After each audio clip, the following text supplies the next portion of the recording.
Go with great virtues out of compassion for the sake of this assembly and all living beings. Please turn the wonderful Dharma wheel to teach us how to leave suffering, attain bliss and birth and death, and quickly realize non-birth. Cung thính đại đức tận tình, vì thứ và vui cấp nhất thiết chúng sanh.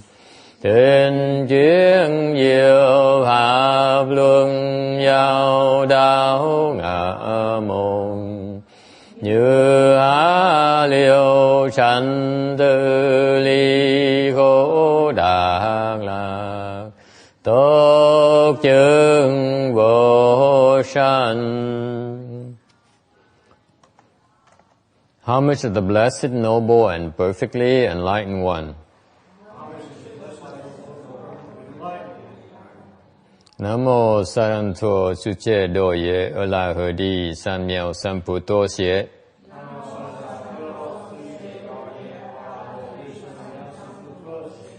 Nam mô Tát Đắc Tha Tô Ya Đa Ya A La Ha Đế Tam Miệu Tam Bộ Đà Tọa.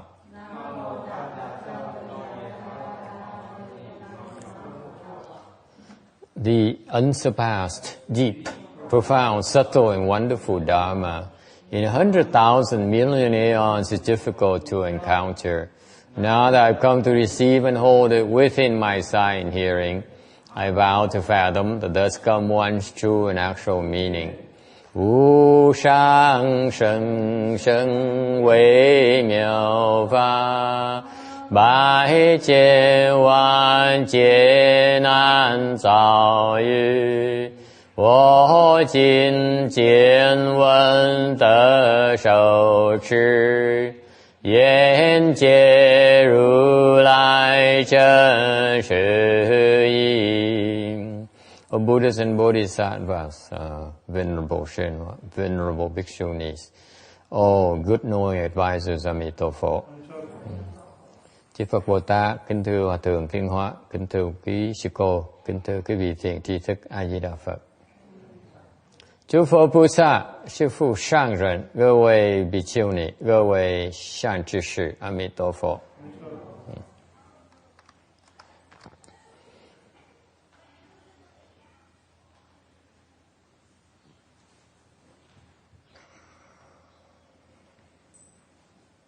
On slide 282 of the Amitabha Sutra, talking about the 7 wings of enlightenment, the Dharma of enlightenment in Mahayana, nó về cái pháp thất bồ đề phần, cái pháp mà để mà tu để mà giác ngộ được.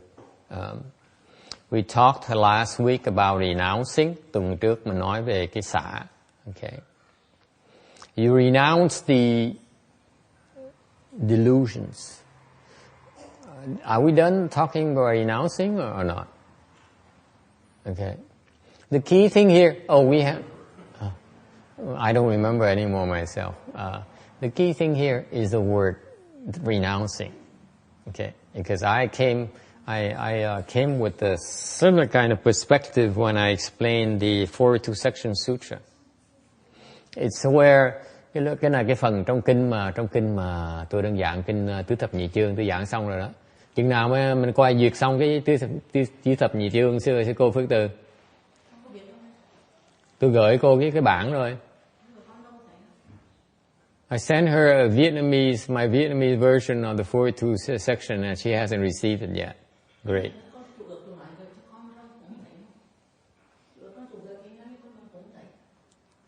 You can ask Amy about. It's all her problem. It's all her fault because the website, we have all kinds of problems with our website, email, you name it. It's all Amy's fault, of course. So I'm thinking of dropping the website altogether because I have so many problems. My email's not getting through. I'm not getting copies of my email. All kinds of things. Of course, Amy is not. Yeah, be on my website. You have to keep that one up.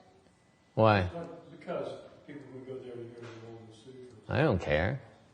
And they go to sutras. What for? What is it? What is it for me? I was kidding. And we're moving to another side. Hopefully my cousin would take care of that. But my problem with moving to a different server is that I'm not sure they're strong enough in terms of cyber attacks. I don't think they're experienced enough. That's a problem. So could be swapping for another set of problems because I don't think they're that strong in terms of protection and security. They're not specialists. Anyway, look into it because we're having some email problems. I sent her the email. I finished my 42 section sutra in Vietnamese. Okay? And I sent it to her like Friday night, 10 o'clock. And she still haven't received it yet.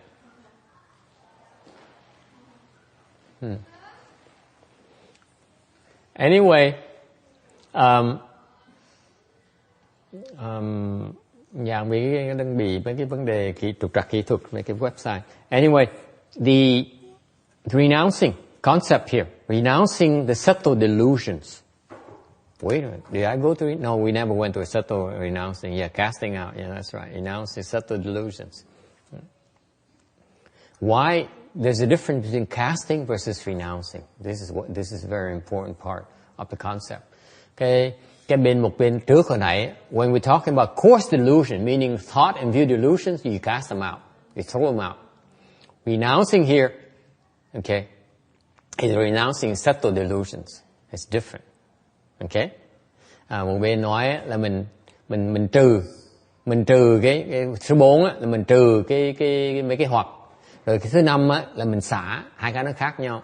Tại sao mình xài cái xả, sao cái trừ? Okay. Because what happened is on 4 here you cast out the coarse delusions because they're coarse. So you can find, you can grab them and throw them out. Is it clear? You can see them. You see like view delusion, you can see them. Your nature, your confusion. You can see that you should not be there attached to a view of a body, for example. You should not be there attached to the opposite sex. Okay, it's clear because you can see something concrete. Lúc mình nói về cái trừ là mình trừ cái thô nghĩa là cái thô mình còn thấy được. Mình thấy cái hằng mình biết là mình nên trừ bỏ những cái kiến chấp về cái thân, kiến chấp về cái người đối tượng mà của mình. Tại mình thấy được. Whereas when you move to number 5, now you deal with something a lot more subtle. Cái số 5 này là mình xả. When you go to the subtle delusions here, that is, this is a form delusion that is a lot more subtle. Cái lúc mà nói về cái xả mà mấy cái hoặc này, cái loại hoặc này nó rất mịn, nó rất là khó thấy. Okay? And so since you cannot see, what can you do? Nếu mình cái hoặc mình không khó thấy, sao mình ấy được? And for example, in number 4, you know that sexual desire, you see someone and the sexual urge rises inside of you. So you see, this is the correlation. Is that clear? Cái số 4 á, nó trừ tại vì khi mình thấy đối tượng cái người mình có cái ái dục á, mình thấy cái đối tượng một cái, mình thấy ngay trong người mình nó bị cái hoặc ngay lập tức mình thấy được đó, tại mình thấy được cái hoặc nó khơi trong người mình với cái người ở ngoài đó, mình thấy được cái đó. Còn cái số 5 á, cái xả này là cái loại hoặc này á, nó rất tế nhị, thấy không được. Okay? You cannot see these subtle kinds of delusions. And therefore, the only way to deal with them is to learn to renounce them. That's all I can tell you today. Okay. Thành ra cái loại hoặc mà nó tế nhị này, mình chụp nó không được. Thành mình phải biết mình phải biết xả nó ngay từ đầu. Ok, tại mình không thấy nó được. Nó tới là trễ quá rồi. Yes. So what's the difference between renouncing and casting out? Good question. It only takes an engineer to ask these stupid questions. Ask these questions that no one can answer. And I don't know how to answer, I mean. That's why I call them stupid. Teachers, right. Privilege, I guess. Yes. Well, it's pretty clear, isn't it? If you're casting it out, you can actually get a hold of it. You grab it. Yeah, you can get a hold of it. You can see it. You grab it, you throw it out. So renouncing it is Okay? renouncing is not so concrete. So what's the difference? No, but the question is good. You see, I try to dance around the issue, but because Renouncing it is saying I renounce. You have to say I renounce these delusions. what does renounce mean? Say I no longer accept them. I renounce you. What does it mean? I don't accept you. I don't accept you. I renounce you. Brandy, what does it mean? I renounce you. What does it mean?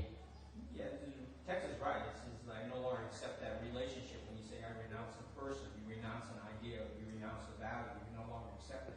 Okay. It could be something physical, but usually it was personal relationship. Cái xả với trừ nó khác nhau chỗ nào? Cái trừ là mình thấy được. Ok, mình trừ có nghĩa là mình thấy được nó, mình chụp nó, xong mình thảy nó ra. Đó là cái trừ. Còn cái xả là gì? Cái xả là tôi hỏi cái hà xả sao thì cái câu hỏi rất là hay. Cái xả với trừ nó khác nhau. Cái xả là nó khác ở chỗ nào? Cái xả là cái ý nghĩa xả là sao? Xả khi mà nói chẳng hạn như tôi xả nghĩa là sao? Là mình từ bỏ nó. Đúng không? Xả là từ bỏ. To renounce is to let go. Right? See, you guys are personal. You say I renounce you, and then therefore I don't accept you anymore. I say I just let go of you. There's no judgment in there. Okay, I just let go of you. Does it make sense? Renounce you is still very judgmental, very personal. They both make sense. Let's put it in a different context. Okay. Okay, let's say somebody's a bad drunk. All right. Okay, so he's cast out and like physically throw him out. Right. Okay, he said I'm not going to do that. We're going to renounce him. He comes in, you don't serve him. Okay. Right. Being renounced. Yeah, you've been blacklisted. Yes. You're not even there. Right. Come in, but he's not there. Nobody talks. Okay. This is very important distinction. Very good. I'm glad I asked the question, actually. It's very good question. Very subtle, and you need to be clear about it. What is renouncing? Cái xả với là cái trừ nó rất quan trọng. Okay. Cái xả nó khác cái trừ chỗ nào? Yeah.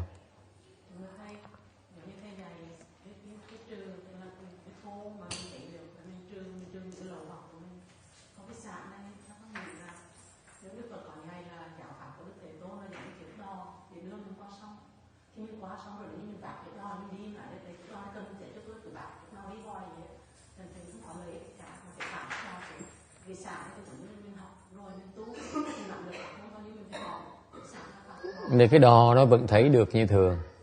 Cái đò vẫn thấy được như thường. Phải vất cái đò là vẫn còn thấy được cái đò để mà vất. Còn cái xả là mình không thấy được. Nó khó thấy hơn nhiều. Ý nghĩa là vậy đó. She offered a view, but her view is not that of the renouncing concept. What's renouncing then? Okay, for you all smart people, what's renouncing, huh, Janice? What's renounce? What does it mean when I say I renounce you?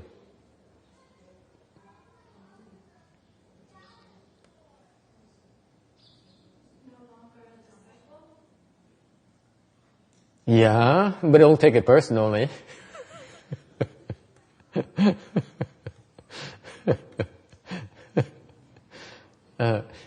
Tôi xả cô là sao? Cô nói là tức là con phải là đệ tử của thầy. Tôi là như đừng có buồn thầy nha. Thầy chỉ xả thôi.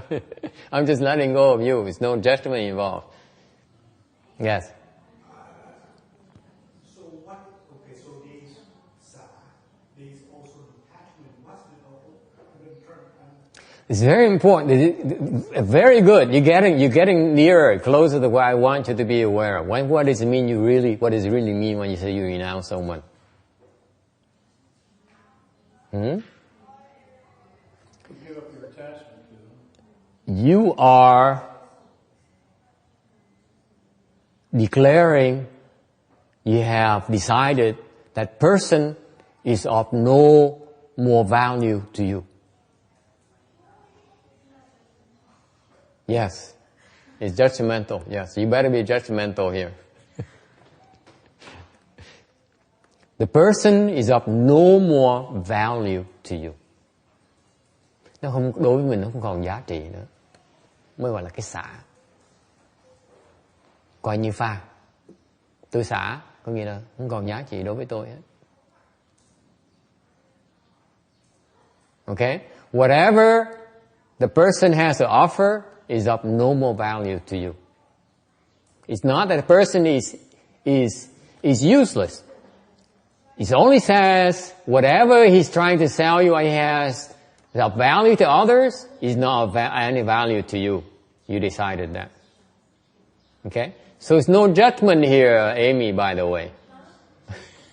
It's no judgment.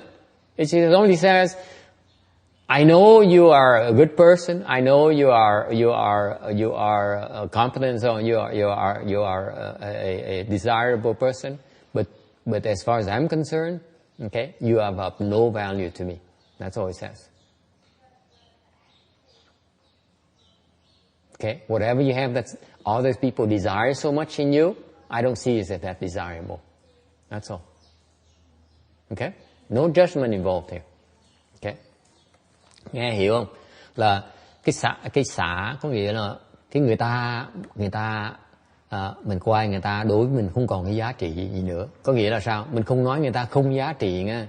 Người ta vẫn có giá trị như thường, tại vì đối người khác á, người ta coi người ta trọng, đối người khác vẫn coi người ta là rất có giá trị, rất là quan trọng. Ok? Nhưng đối với mình á, cái mà người khác gọi đối với người ta quý, người ta mình cũng coi đó là quý nữa. Chừng nữa thôi. Mình xả chừng nữa thôi. Chứ không có nghĩa mình phán đoán nha. Mình không nói cái gì là người ta vô dụng nha. Mình chỉ nói là cái người ta có đó mình không muốn nữa. Mình chỉ nói chừng nữa thôi. So what you saying? Whatever that person has to offer, I don't want any of it anymore. That's what you say. You're not passing any judgment. Is it clear? It's clear that you're saying that, but in fact you are passing a judgment. Yes. If it happens, you're passing a judgment, and everybody knows it. No, you're not. You know, it comes across as passing a judgment. I'm just saying it's more a valuation than the judgment. Judgment is to be right or wrong. Okay. You're more about valuation, not judgment. You have to value. You have to evaluate. Okay? Valuation does not necessarily mean judgment. Most of the time it means judgment, but some cases it does not necessarily mean judgment. Ông nói là như vậy là thầy có toan phán đoán ở trong. Tôi nói sao phán đoán được? Tôi nói là lúc mình nói mình quyết định là mình không mình xả, có nghĩa là mình không nghĩa là mình phán đoán nha. Mình chỉ định giá thôi. Mình nói cái giá người ta đó, cái giá của người ta đối với mình không còn giá trị nữa, nên thành là số 0. Không nghĩa là phán đoán người ta. Mình chỉ định giá thôi. Tại vì cái trong cái định giá nó có sự phán đoán ở trong. Để cái phán đoán, khi mình nói chữ phán đoán thì mình nói là người ta đúng, người ta sai. Ok, mình nói chuyện đó, mình chỉ nói là cái giá trị người ta đối với mình thôi, nó không còn giá trị nữa, chừng đó thôi. Yes, sao cô? Đi sư sao?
kia rồi thì ông ta bỏ đi.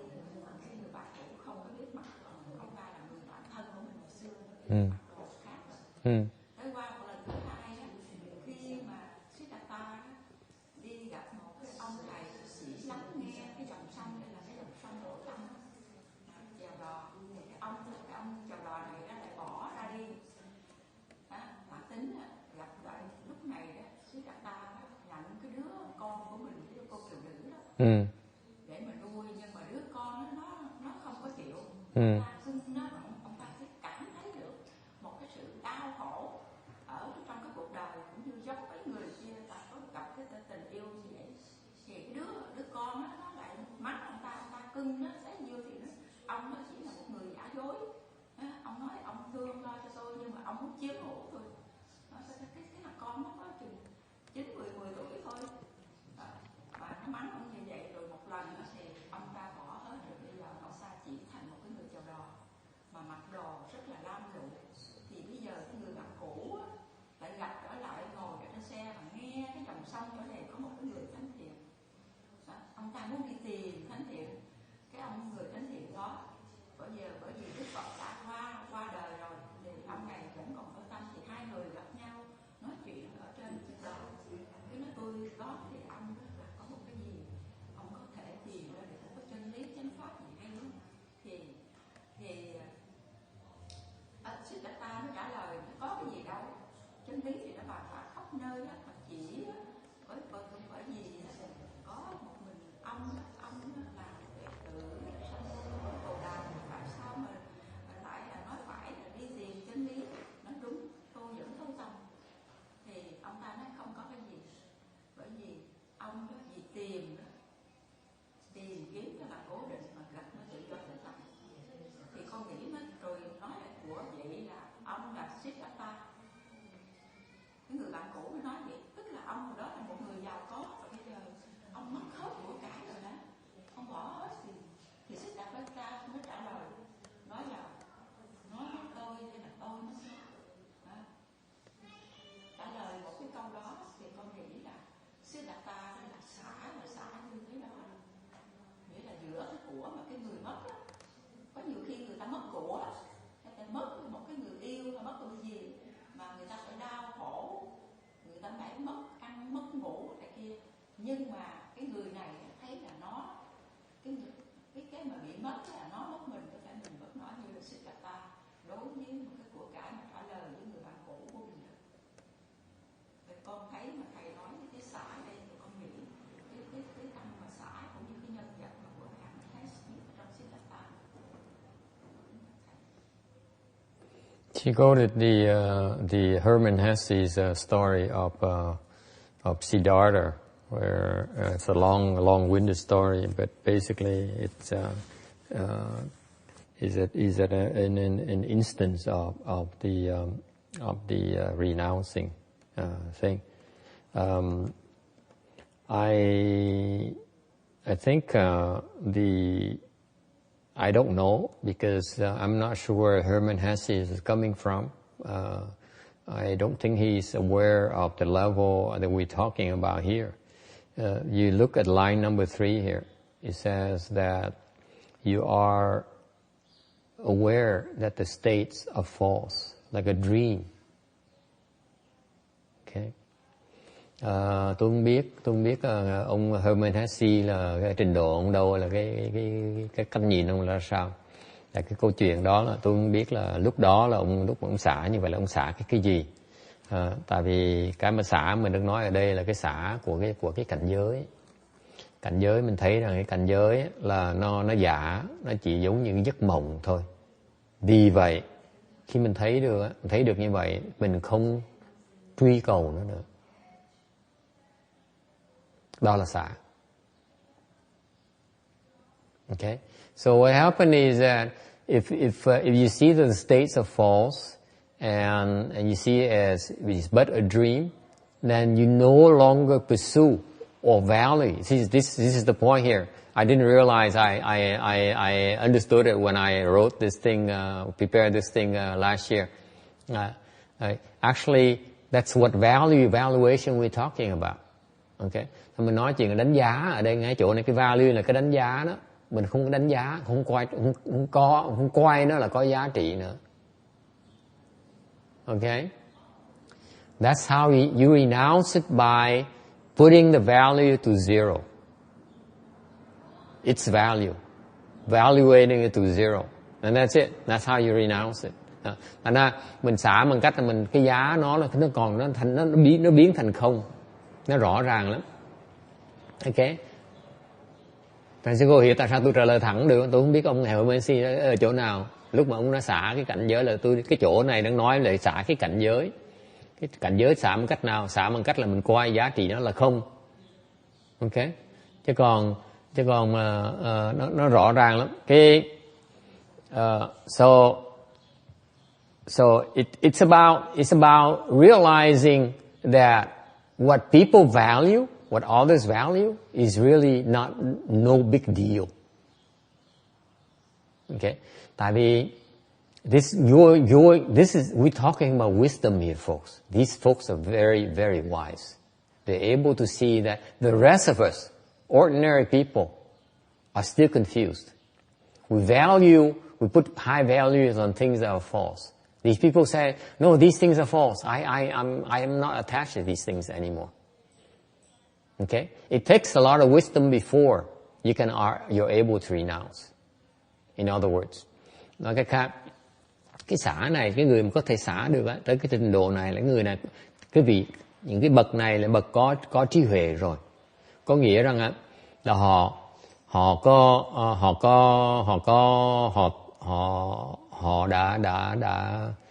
đã thấy được là có cái loại trí huệ mà người thường như mình thấy không được. Ok. Thành ra họ mới thấy là những cái mình thấy ở ngoài, những cái mà người khác á, coi là quan trọng, cái người khác có đặt giá trị cao thì đối với họ là giả hết, là giá trị là không, là zero. Okay? Yes, question. What? What do you renounce after that? Life, honey. You renounce life. What do you want? I mean, it's bad enough to have to renounce this. What else do you need to renounce?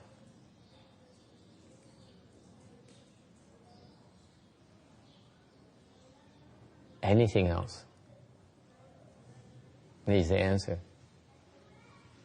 Everything else you have to renounce. Okay. You get what I mean by renouncing here, Janice? If you see something is false, then you are able to renounce it. If its value is zero, then you can renounce it. If the value is not zero yet, you cannot renounce it. You have to be honest with yourself, in other words. Okay? So that's why I said these folks are very, very wise. They see zero. They truly see zero. That's why they can renounce it. There's a difference here. There's a subtlety here, Ước, in that until you see it's zero, you cannot renounce it. So, but you are saying that they put zero to things that is false. Yes. And the problem is how is false and true an intrinsic value, or because if you can see something false. Okay. Let me put it this way, okay? That's a good question, another good question. Don't ask too many good questions of procession, okay? Because it's a quote I remind all of you, okay? Now, let's be specific to give you an idea of what we're talking about, okay? Let's say a Toyota, a nice Toyota car. Can you see it as empty, as false? You can't, right? So there's no point in talking about renouncing. Well, if I didn't care about driving, then the car or Toyota has no value to me. Right, Then right, zero. right. But what about if you care about driving then? Can you put a zero? Can you put a zero or not? You can't. See, these people can't. Whether they care, whether they can drive, whether they can't drive, is still zero to them. Make sense? It's not that they say this Toyota is not real, therefore I do away with it. They say, no, it's there. But either way, I still can renounce it. Okay? No judgment here. If it's there, I use it. It's not there, I'm okay too. That's renouncing. What's the difference with detachment? Detaching? I don't know yet. I have to figure it out. Because in Vietnamese it said the same as xả, right? Yeah. But in English it's two different words. Yeah. The detaching and the xả and so on, it's just the same kind of vein, but depending on the particular thing you're trying to let go. The Buddhism is very precise. Let me tell you, I'm very, very clear about this for you folks. Don't talk about 5 yet until you're done with number 4. Okay? You cannot lump them together. They're different. They're totally different things. Until you made it past number 4, then you graduate to number 5. Cái Phật giáo mình nó rất là chính xác. Đừng có nói chuyện xả. Mình phải nói chuyện cái số 4 là cái trừ đã. Mình trừ xong rồi mới tới có đủ trình độ để mà xả. Cái xả là sao? Cái xả có nghĩa là có cũng được, không có cũng được. Ok? Sao?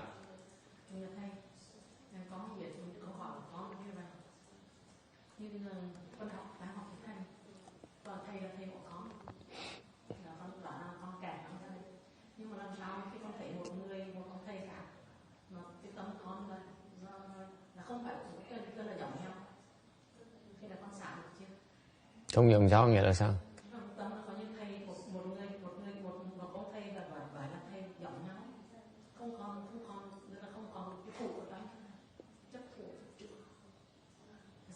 Dùng nhau chỗ nào? Tôi không hiểu. Tôi thường tôi mập hơn người ta 1 tỷ, sao mà lại dùng nhau được?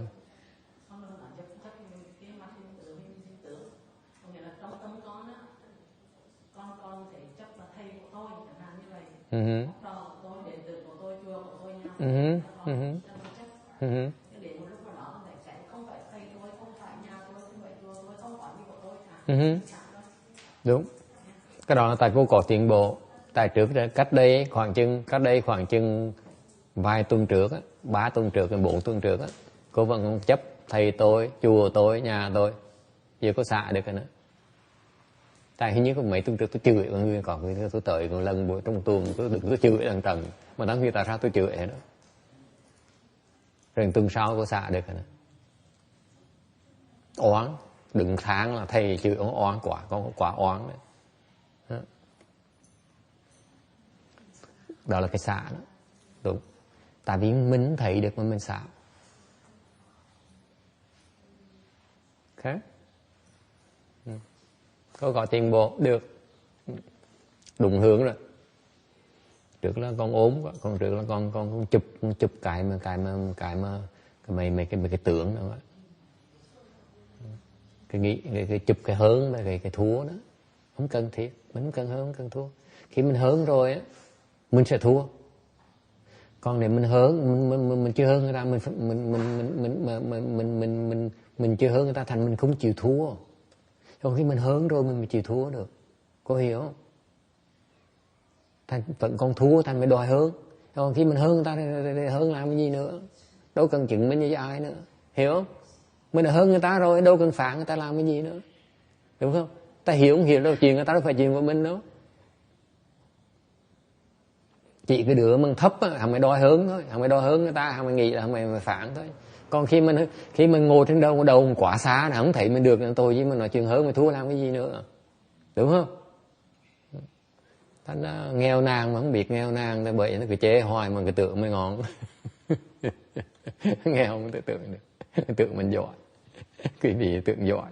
Ai cũng ngồi đây mà tôi là trời, tôi là giỏi không thể tượng được. Thầy cười. Ước không dám nhìn tôi luôn nữa. Suốt đời mình là xuất chúng, người ta không nhận ra được mình, đúng không? Cái tự thành ra tôi giỏi chứ sợ không ai thấy tôi được hết đó. Vẫn còn đòi giỏi. Nó quá son đó. Mình phải thua người ta mình mới hơn. Mình hơn rồi mình thấy mình thua, sao mình hơn, còn sao mà còn đòi ăn thua, ăn đủ với người ta làm cái gì nữa. Mình ăn đủ với ta, nó đấu với mình phải chịu thua nó mới để mình yên thân. Yên thân mình cứ lù mình đi, mình làm gì làm. Không ai để ý mình hết. Mới gọi hơn chứ. Hơn mà nó tới nó đấu hoài, phải con Kim, nó tới nó đấu hoài chừng nào mình mới chịu nổi. Mình hết hơi mình luôn. Thì hiểu không? Mình hơn là mình phải lặng ngay lập tức. Không ai thấy mình được hết. Mình cứ lù như người ta hài thôi. Người ta làm gì mình làm nấy thôi. Mình gọi là hơn nhé. Còn hơn mà để lộ ra, để nó ngồi tới nó lạy mình, nó quý mình, nó tôn sùng mình, nó đâu phải là hơn nữa. Bác thân hơn. Đúng không? Hơn là phải biến mất luôn, không còn gì nữa hết mới gọi là hơn. Thiệt sự hơn là như vậy. I'm telling you, superiority is unlike the way Amy thinks. It's not about, people recognize you as great and so. If you are truly superior, okay, you are so superior, you're so much better that there's no more need for you to think about comparing yourself against someone else. No, absolutely no more need, because you're so far superior already. There's no way for them to see you. There's no way for them to be able to assess you. Therefore, what do you have to do, Amy, in that case? You have to be inferior. That's how they leave you alone. Okay? So, anyway, if you talk to regular people, they think I'm crazy. No, you have to disappear. That's why you're superior. There's no more mark. They cannot see you. If they still can see you, you are in big trouble. Okay. Anyway, I congratulated the short bhikshuni because she said I'm no longer attached to seeing, attached to the temple. I'm no longer attached to the comparing one master to the next, a teacher to the next. That's right. It happened like a month ago where I came to the temple. I yelled at someone, and she said, "I'm innocent. You accuse me of things that is not true. It's not me at all." I said, "No, it's you. Just because you can't see it doesn't mean that it's not you." And Master, I'm truly, I really am not like that. No, you are exactly like that. So anyway, it took her a week before she begins to understand. Okay. Renouncing is to be able. Okay, so when you put a value of 0, what does it mean? It means that before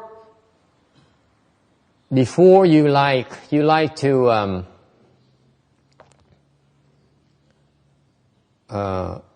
after it becomes 0, then you no longer want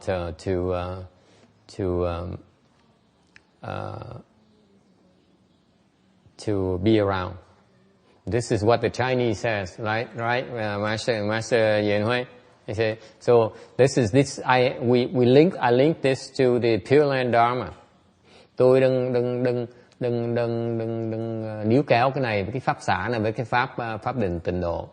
The Pureland Dharma, okay? The nature of Pureland Dharma is that you have to be able to recognize that your attachment to this world here is really, truly no big deal. Okay? Cái pháp tịnh độ mình đó, một cái động cơ của pháp tịnh độ này là cho mình thấy rằng cái cõi ta bà này thiệt sự nó không có gì xứng đáng đâu, không có gì hay ho gì lắm đâu. Okay? Thành vì vậy mình muốn xả nó, mình muốn bỏ nó, cái giá trị nó không. So you put the value, your valuation of the Sahara world is 0. Therefore you say, this is not a big deal. I want to move on to something else that's much better, called Western Bliss Pureland. Thành ra cái pháp tịnh độ mình á, mình nói rằng cái cõi ta bà này là cái giá trị nó không có bao nhiêu hết á. Thành mình muốn bỏ nó để mình qua cái chỗ khác mà có giá trị cao hơn, là Tây phương cực lạc. Okay? Tại vì nếu như quý vị còn không chịu bỏ, còn chấp trước vào cái cõi ta bà này, sẽ không qua Tây phương cực lạc được. Because if otherwise you are not able to renounce the sour world, you say, okay, the sour world has so many things going for me. For example, I have my family here. Sounds familiar? My sons are still here.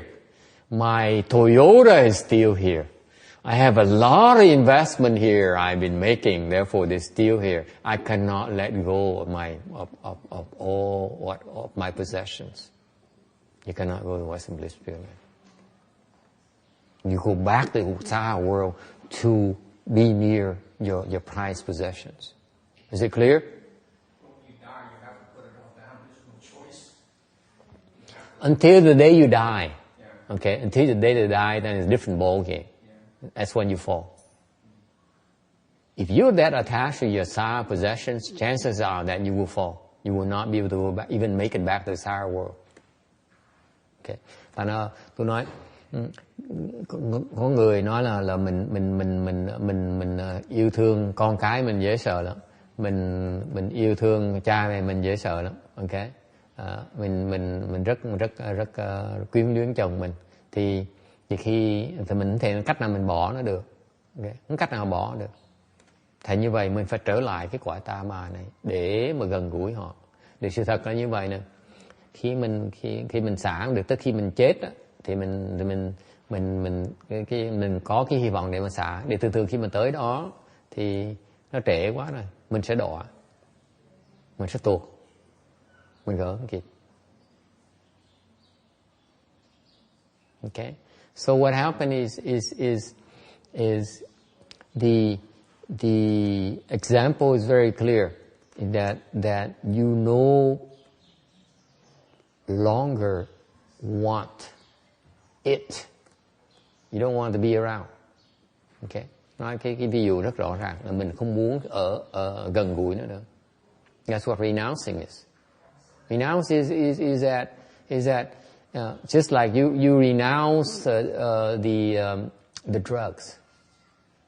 You don't want to be anywhere near drugs. Okay? You renounce alcohol. You don't want alcohol in your cupboards. Absolutely not. Agree? Okay? Hàng như mình nói mình muốn xả cái ma túy, có nghĩa là mình không muốn ma túy trong nhà mình nữa. Mình muốn xả cái nghiện rượu, tức có nghĩa là trong cái phòng, trong cái tủ mình không có được có một chai rượu nào hết, mình mới xả nó được. Hoàn toàn không có trong gần mình được. Okay? So actually you're putting a distance, you're putting a wall. Okay? You're cutting off the access. Để nói cái xả là mình cách xa nó, hoặc là mình muốn ngăn chặn lại cái sự liên lạc. Okay, any other questions? Sao đi sư? Con thấy cái xã mà con nhớ lại câu của mấy vị tổ mà để tìm lại, đó là giữa cái đối tượng với mình nó là không có như là năng lẽ sợ lẽ tánh, cái không thực nó đi vào cái đó là không có rớt vào hai đầu hết, tức là xả, phải vượt lên đi vào một cái con đường tu đạo thì nó xả xong. Đúng. Okay, so what we're talking about, folks, it goes back to valuation. I'm asking you, you get up in the morning, okay? What do you value? What is important to you when you get up in the morning? What are your thoughts? Okay? For most of you, it's about making money.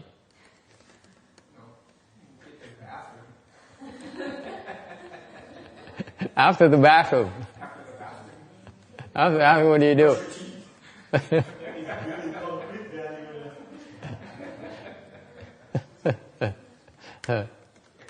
Yes. 老师，我觉得这个除跟死来讲呢，那除呢是比较浅。那么舍的时候，如果真的要舍的时候，真的心很痛的。对。什么时候呢？心不痛了，算真的是。对我的体会是这样子。对对。要彻底的看破，彻底的能够放下。对对，不容易，真的不容易，不容易做得到。一边听一边心在跳。对对对对对对对，是不是这样子的？对对对。It's not. She says it really hurts when you're able to renounce. Why does it hurt? Because it's very deeply seated. You're renouncing a lot of things that are so deep down there that you consider to be so important. Okay, that is part of your fabric, your makeup. Your life is your world is that's part of your world. And you're letting go. Okay.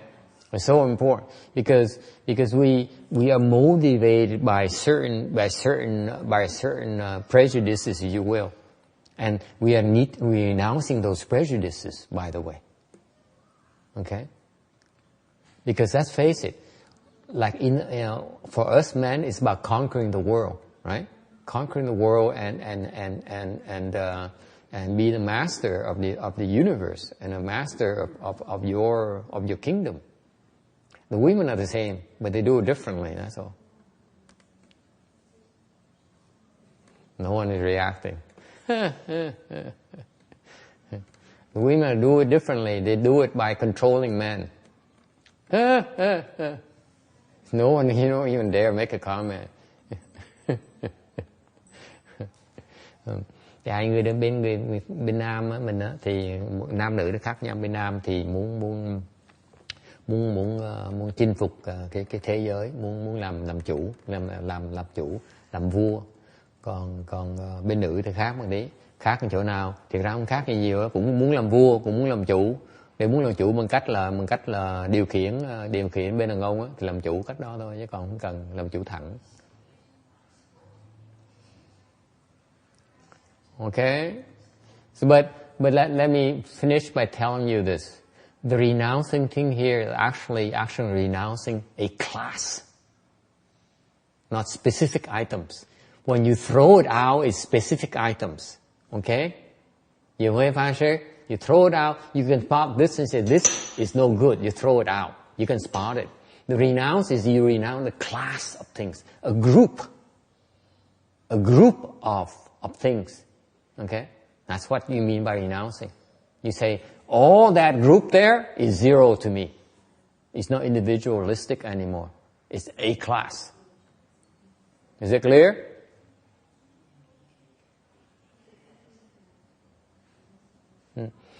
Cái xả nó khác ở một cái phương diện khác nữa như vậy này. Lúc mình trừ là mình trừ từng cái, mình thấy được từng cái. Cái xả mình thấy được thành mình xả một cách nào, mình xả một cách là mình xả một cái nhóm.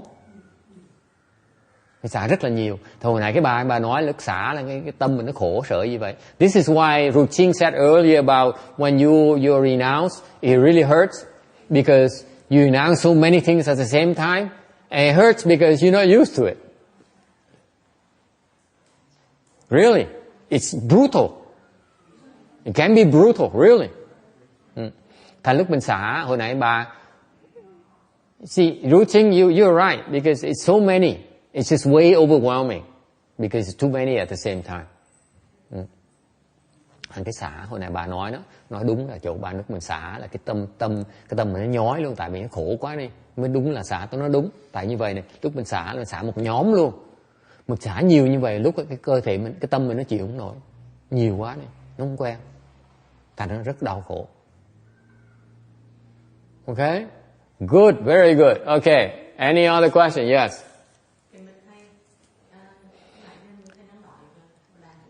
I have four lines. I spent an hour talking and we're still not done yet. You guys have so many problems. You have too many things you need to let go, okay, to renounce. That's what it really means to. Especially the women.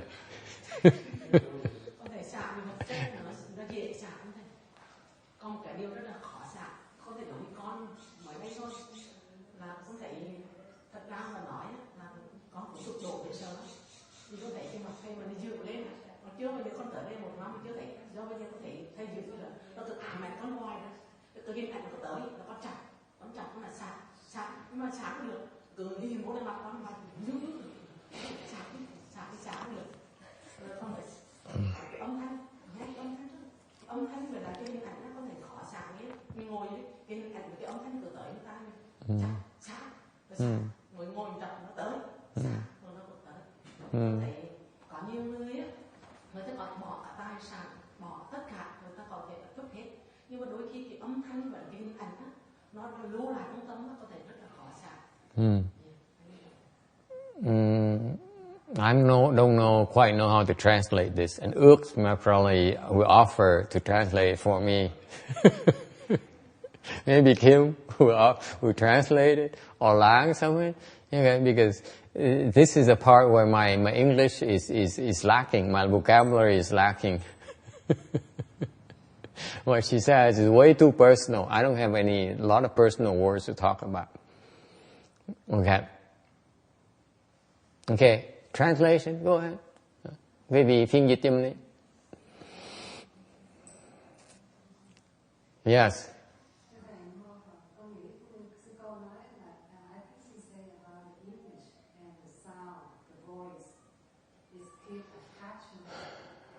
Line is so stupid, I can't believe it. Nghe như vậy thì hiểu là thầy không muốn dịch, chứ đâu phải thầy dịch nổi đâu. Dốt dễ sợ. Thiệt thà ghê, tôi nghe tôi rầu dễ sợ luôn. Sao học trò con ai mà tôi không biết nữa, tới đây mà không biết nữa, sao nhà ai á, dạy không thể được. Thầy nói thầy tiếng Anh thầy đâu có thiếu đâu, mà thầy nói thầy có nghĩa thầy dịch, mày không muốn dịch. She's trying to translate. I said, "You are so stupid," because what I really mean is that I don't want to translate it. So you guys should all be quiet. Why is it when I ask you a question, anyone has a question, no one ever raises a hand, and when I don't want you to say anything, you raise your hand to volunteer? How stupid can you be?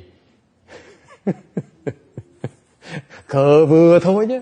Hỏi thường ngày thì không chịu giơ tay lên, không hỏi thì giơ tay lên, vô duyên dễ sợ luôn. Okay, I translate for you. God, she says, and it may not be the whole thing. Okay, I do filter a little bit. She says that my problem is that I have this problem with you. I've been here for over a year now. I never remember seeing you so angry, and your facial expression and your voice, it frightens me, and I cannot let go of it. And I try to tell myself, let go, renounce. I still can't. So for some people, it's easy to let go of a lot of things like money, fame, temples, cars, and houses, and clothing, and so on. But for me, your image of me, the image of you when you're angry and yelling at me, and your voice yelling at me, I cannot let go of that. It still frightens me. I cannot let go. I cannot renounce it. I'm really a nice guy. She's thì cái tôi hiền lành nó có bao giờ có giận đâu.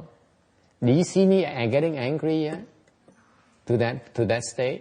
Of course not. Never. It's probably not true. It's her imagination. Chắc cô tưởng tượng bây giờ tôi mà dữ như vậy đâu. Amy, have you ever seen me that angry before? Never, right? I'm a sweet guy. Tôi hỏi mấy người xung quanh có ai thấy gì tôi giận dữ như vậy chưa? Có ai đâu. Con thấy hả? Có nhiều khi người ta hỏi mình nên im, mình trả lời. She said, I saw you. Okay.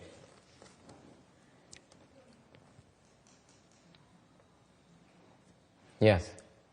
I think it's because she teaches to something too deep. Otherwise, even if you don't teach something or someone too deep, even someone scold you or say something good to you, it's very easy to give away. I'm just feel that it's not fair because I'm a nice guy. I never lose my temper.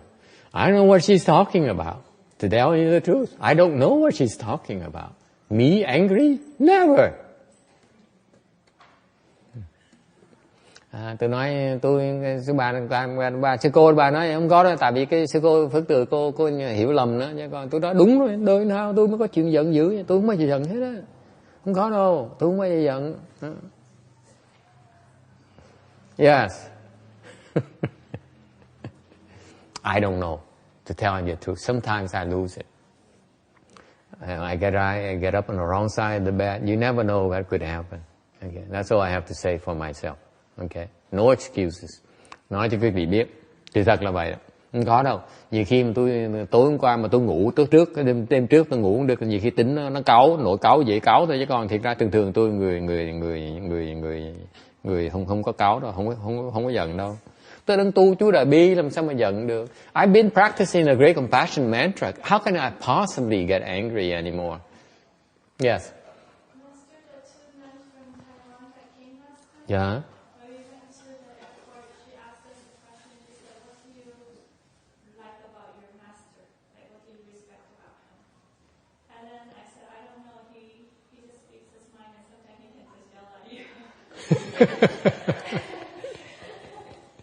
She said it's a good thing when your teacher yells at you because it helps you to reduce your xiao. And so after that, whatever master says, I don't take it personally as much as before. That's a good attitude. That's a good attitude. That's the right attitude. Nhớ hai sư cô bữa trước mà tới đây có cái thiền thất, có cái thiền mà hai sư cô Đài Loan tới đây giảng thiền đó. Thì lúc mà tụi nó chở học trò tôi nó chở sư cô tới phi trường thì sư cô hỏi cổ là cái cô nhỏ này là cô thích gì ở ông thầy.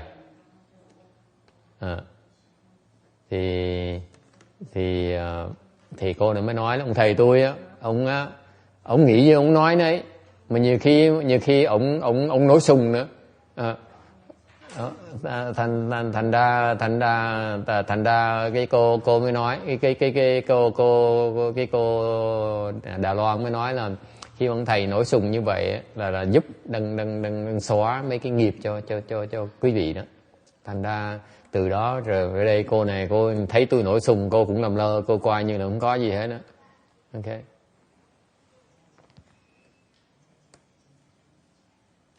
You get it? See the Dharma? Thấy cái pháp chưa? Did you get it, Jimmy? If you attach to my voice, you attach to my facial expression, is it my problem or your problem? Your problem, not mine. Because I'm a nice guy. I assure you, I'm a nicest guy. But somehow you attach to my facial expression. You attach to my voice. You attach to my words. Yes? Did you just say in the previous lecture the person who has the most wisdom is the most responsibility in the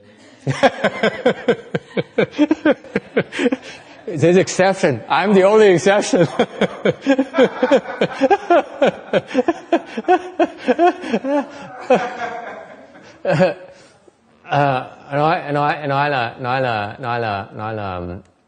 Tôi nói là tại sao cái gì chấp vào cái âm thanh tôi làm cái gì? Tại sao cái gì chấp vào cái mặt tôi làm cái gì? Cái mặt nhăn nhó tôi làm cái gì? Tôi nhăn nhó là cái mặt của tôi, đâu phải mặt quý vị đâu. Âm thanh tôi mà nó khó chịu là âm thanh của tôi, đâu phải âm thanh quý vị đâu. Chính cái việc người chấp cái đó. Ok, chứ thiệt ra tôi là người rất hiền lành, rất là tốt. Tôi cam đoan cái gì đó, không ai tốt hơn tôi hết đó.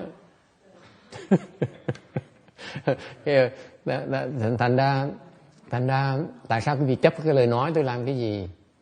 Thì thành ra cái ông quỷ đó, ông mới giơ tay ông nói ủa hồi sáng phải thầy nói là cái nếu hai người nào có trí huệ hơn thì mà có vấn đề, có nghĩa là cái người có trí huệ là bị lỗi chứ mà người kia lỗi.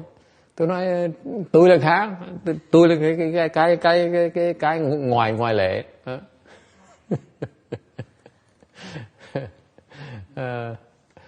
Okay, I think I should move on because I'm going to be in trouble. It's bad enough right now. Yes. Just one last thing. Yes. That something that hasn't been touched upon. If you happen to be the person that gets renounced, that's very distressing too. Yeah. Yeah. It's not pleasant. It's not pleasant. It hurts. It hurts. Actually, I tell you this. It hurts. Both sides hurt. It's never pleasant for both. It's not pleasant to be rejected. It's not pleasant to reject. It's not human. Okay? Because both sides fail. That's what it really means. Okay? Very unpleasant. And that's how you grow. That's when you change. That's when you better change. Because if you don't, you get rejected again. You hurt again. Okay? So the wise one is the one who says, okay, I take this, I need to change, make changes, and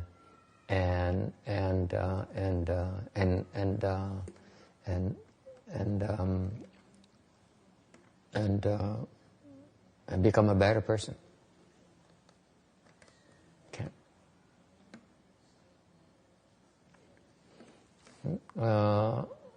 Cái lúc mà bị xả đó, cái lúc mà xả nó không có gì thoải mái. Tôi nói đương nhiên là cái lúc mà bị từ bỏ, bị xả là mình khó chịu lắm, và cái người xả mình cũng rất khó chịu.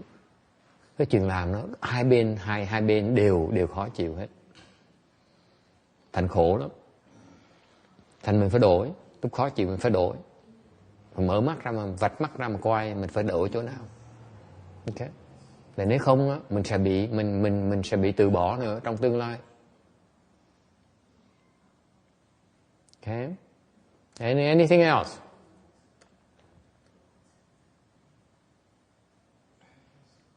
Okay.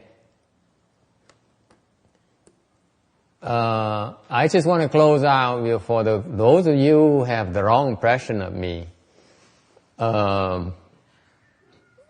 Because it hurts when you have the wrong impression of me.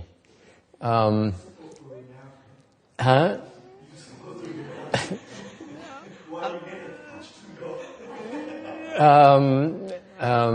Let me think about that.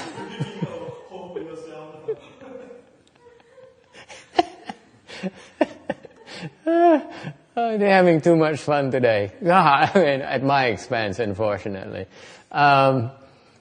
Ngày nay họ vui quá, mà vui mà làm tôi mất mặt. Tôi nói là những cái người mà có những cái trước khi mình nói chuyện khác á, tôi nói những người có những cái tư tưởng mà sai lầm về tôi đó, thì tôi người rất là tốt, hiền lành lắm.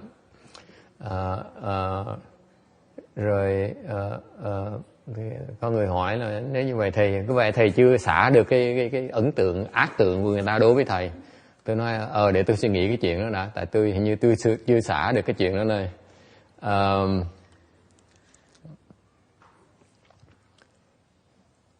Let me put it this way. Okay. If you are able to renounce, you're free. You are not able to renounce, then you have to deal with it. You have to still you have to deal with it until you fix it. Nói tóm lại, nếu quý vị mà xả được á, là quý vị tự do, quý vị thoát rồi. Còn quý vị chưa xả là quý vị phải giải quyết nó, phải tìm cách mà giải quyết nó. Okay? That's what life is about, isn't it? It's about solving the problems. Shouldn't you be grateful for being able, for someone else to point out your inability to reject that, to renounce that thing right there? Tại mình không xả được, mình vẫn còn bị kẹt. Tôi nói cách khác á, thay mình trách người ta thì mình phải mình nhìn nói là mình phải biết cảm ơn, là người ta chỉ cho mình ra ngay trước mắt mình á cái mình chưa xả được. Không biết chừng nào mình xả được, nhưng mình hiện bây giờ mình phải biết cảm ơn, biết ơn là người ta đang chỉ cái chỗ mình đang chưa xả được thôi. Cái chừng đó thôi. Cái đó là chừng nào mà cái vị mà tới cái cương vị người thầy rồi, người thầy phải làm như vậy, cho người học trò thấy mình đang kẹt cái chỗ đó. Đó là cách bào chữa duy nhất mà tôi có thể nghĩ tới thôi. So this is when you become a teacher. That's what you're supposed to do. You're supposed to help point out to your students where they're still attached. And most of the time they don't appreciate it. Most of the time they blame you for it. And that's the only excuse I have. Okay, can we move on? Number 6, samadhi. Thứ 6 là định lực. Okay. The externalists have the no thought samadhi. Cái tụi ngoài đạo nó có cái định mà nó không có tư tưởng, tức là vô tâm định đó. They basically can suspend the sixth consciousness. Thôi họ có thể ngừng lại cái lục thức, nó không có làm việc nữa. And therefore, as a result, they can be reborn to the heaven of no thought with a lifespan of 500 kalpas. Vì họ có thể ngừng được cái lục thức, thành họ có thể được sinh vào cái cõi trời vô tưởng thiên. Và cuộc thọ mạng đó là 500 kiếp luôn. For the first 499 kalpas, they have no thought whatsoever. Trong 499 cái kiếp đầu tiên hết đó, thì không có một cái tư tưởng nào nó khởi lên hết. In the last kalpa, they begin to lose their samadhi power, and now thoughts are forming, begin to form. Cái kiếp cuối cùng thì họ bắt đầu họ mất cái định lực của họ, định lực hết rồi, phước nó hết rồi. Thành ra họ bắt đầu có tư tưởng, bắt đầu khơi. And because they slander Tipajul, and therefore they fall to the hells. And vì họ mà phỉ báng tam bảo, nên họ bị đọa xuống địa ngục. And so these people practice the brute force way to control, to suspend the sixth consciousness, but they have no dharma to remove it altogether. Okay. Những bên họ là họ có cái phương pháp để mà họ dùng cái một cách gọi là vũ phu mà làm ngừng lại cái lục thức thôi, chứ không thể nào chuyển nó được. Chỉ có bên Phật giáo mình mới có thôi. Okay.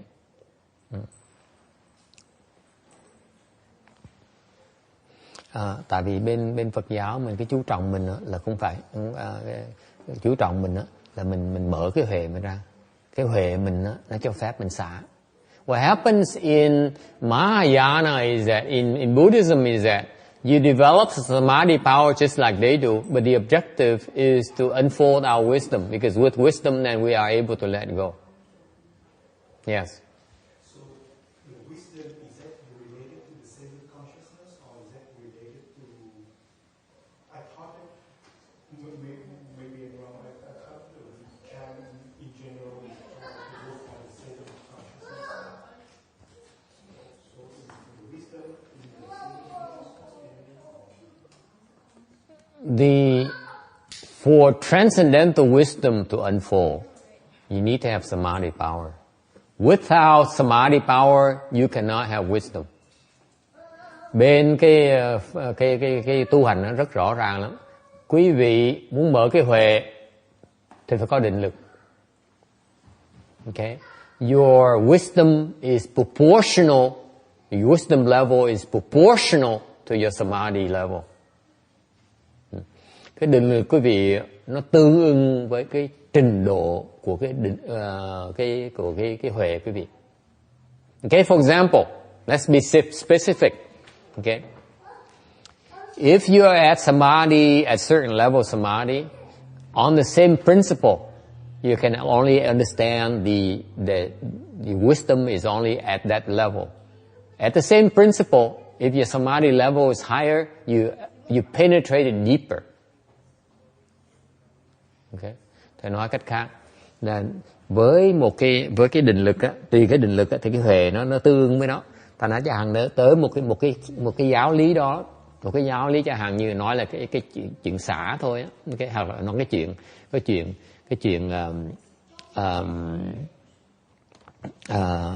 một cái giáo lý gì bây giờ ha, cái giáo lý hàng như cái vô ngã, okay.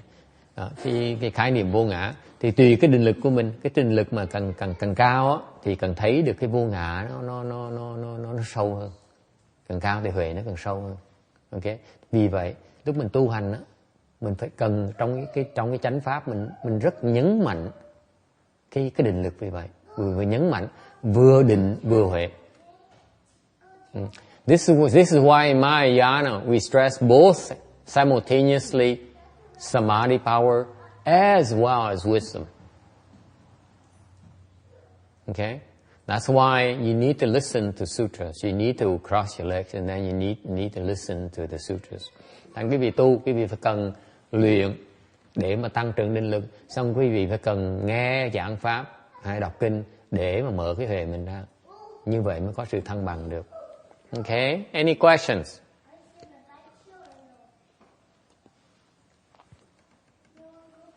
Yes.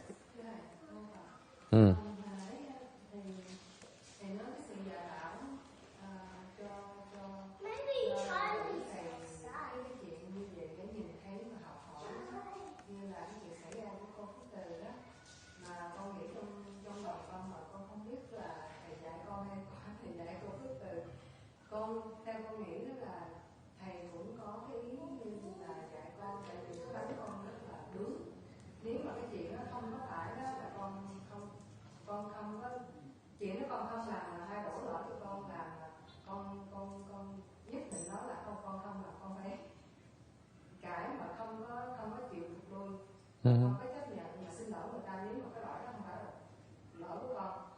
Nhưng mà cái chuyện xảy ra như cái hôm đó con học được rất là nhiều là tuy như thầy nói là mình có lỗi không lỗi mình cũng xin lỗi người ta tại vì người ta dạy mình. Thành ra con thì con nghĩ là lúc đó là thầy đang dạy con nhưng mà tôi không biết dạy không dạy tôi không biết nữa. Hồi đó chắc tôi cáu thôi chứ còn tôi chắc là bữa đó chắc là ngủ không được thành tôi cáu thôi chứ còn tôi không biết dạy nữa. Nó thiệt nhiều khi cái hiểu lầm tôi đâu có dạy đâu, tôi chỉ hứng thì tôi cáu mà vui thì tôi cười thôi chứ còn sao mà cứ nghĩ tôi là có trí huệ, sao tôi có trí huệ gì trọng đâu. Okay.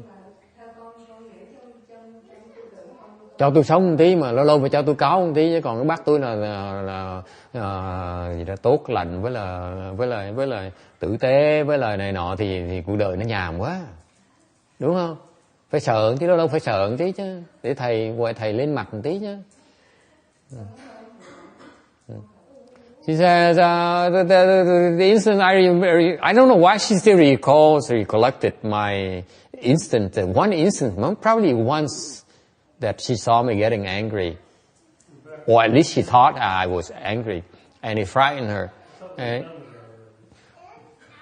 I don't know why she brought it back. So anyway, let me finish what she's saying because I need to translate everything for you. I want to just to be fair. I filter a little bit, but not too much, so that it sounds like it appears to me that I'm fair and wise.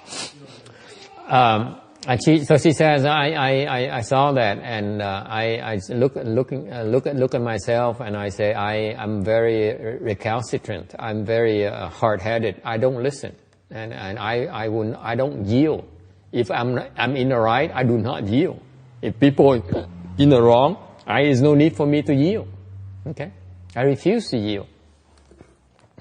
And I said, she said, maybe I appreciate you trying to teach me something there, and it's a good thing. And I said, you putting me on a pedestal where I don't belong, because I you have to give me some leeway here, because if on a bad day I should be allowed to lose my temper. On a good day I should be allowed to laugh.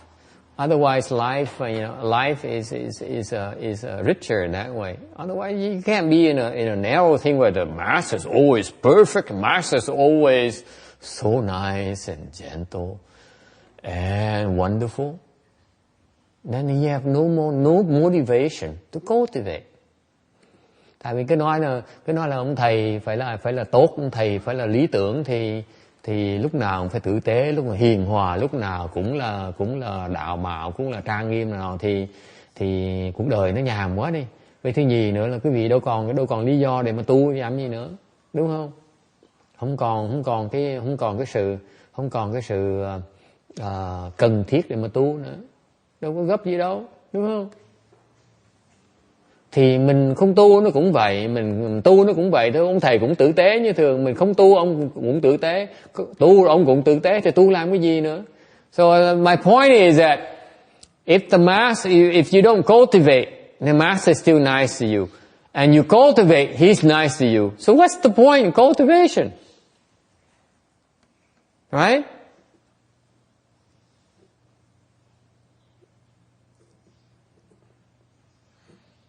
I remember when I was at work. Hồi xưa mà tôi cứ làm việc á, have this weakness. Tôi có một cái khuyết điểm như vậy này. I hate it when people lie. Người ta nói láo, tôi giận dễ sợ lắm. And I used to have an engineer working for me. Hồi đó tôi có một người kỹ sư làm việc cho tôi. You can relate to this. And he's a foreigner. I cannot tell his nationality because then you tell me I discriminate. I do, but understandably, you understand. I should protect their nationality. Hồi xưa là tôi làm việc như vậy thì có một cái người kỹ sư mà một cái quốc gia này mà tôi không thể dám nói cái tên quốc gia này được, tại nói tên sự mang tiếng là mình kỳ thị người ta. Suffice it to say that he lies a lot. Cái ông kỹ sư này nó láo nhiều như sao lắm. And one day I was talking to him in the lunchroom. Một bữa kia tôi đang nói chuyện với ông kỹ sư này trong cái phòng ăn á. And he was begin to tell me things. He says, we begin to making excuses and this like that. Hồi đó cái ông bắt đầu nói láo với tôi. Bắt đầu là gọi là viện cớ để mà làm được. And you know, I was a big shot then. I was a top. I was his manager, top level. I was an executive. Hồi đó tôi là vài vế tôi cao lắm. I realized he was lying to me. Okay, biết là ông này đang nói láo mình. You know what I did? Biết làm gì không? Did I say, oh, it's okay. It's okay. I understand. Nothing is a problem here. We have no problems. Okay, it's okay. Okay, we'll manage. Cái vị nghĩ sao? Lúc đó cái vị nghĩ tôi là cười hiền hòa dịu dàng nói với ông không sao, thôi kệ đó, kệ mình cứ giải quyết được ngày hôm nay, ngày mai làm cũng được, tuần sau làm được, tháng sau làm cũng được. Cái vị nghĩ tôi là như vậy hả? You think that's right? Janice, what do you think I did?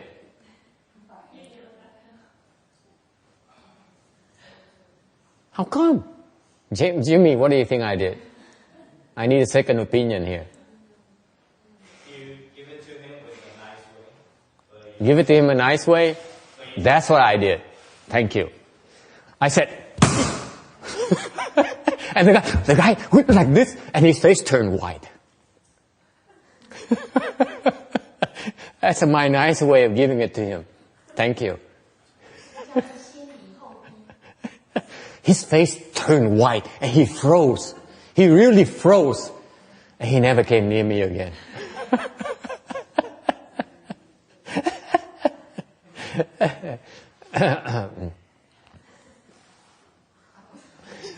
It hurts.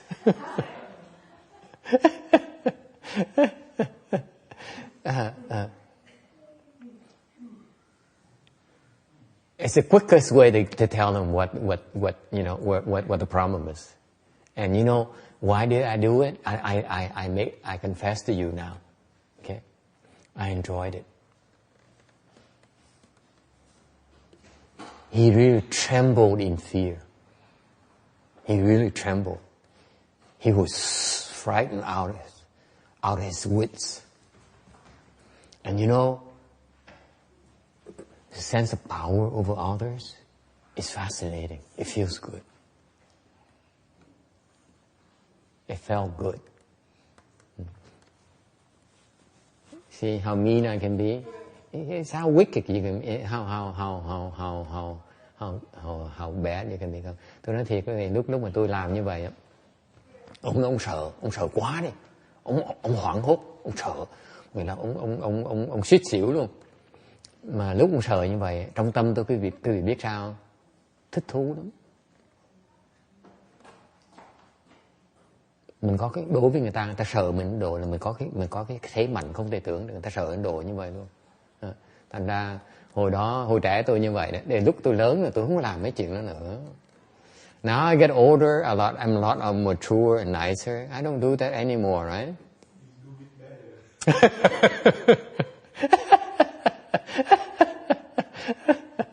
Okay, never mind. Let's move on. Okay. And any questions on the samadhi here? Ai có thắc mắc về cái định không? Okay. Yes. So for them to suspend this consciousness, they need hide so many labels.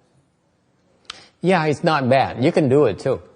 You can do it right now. You can do it too. Basically, they force it. They force the issue. So, for example, this is if you ask me, it's kind of stupid. It's confusion. But don't say that, okay? They get offended, okay? And you will not like when they get offended. I never assure you of that. Okay. Hỏi câu hỏi, ngày ông hỏi câu thứ 3 này, khó trả lời đều dễ ghét, thành ra tôi trả lời luôn. Cái thứ 3 là làm sao mà mình ngưng lại cái lục thất. Tôi nói ông làm được rồi, mà tại ông mình thèm nói mấy cái chuyện này thôi, tại vì cái mà cẩn thận đó, tại tôi nói như vậy là đụng chạm họ đó, tại vì sắp cái đụng chạm người ta, thì quý vị cẩn thận đừng có đụng chạm tụi nó hung lắm, đụng chạm tới nó kiếm chuyện mình hoài, phiền lắm. Anyway, yes. Who are you calling externalists? Catholics, Hindus, New Age hippies? Non-hippies, non-Buddhists, externalists, because they're confused.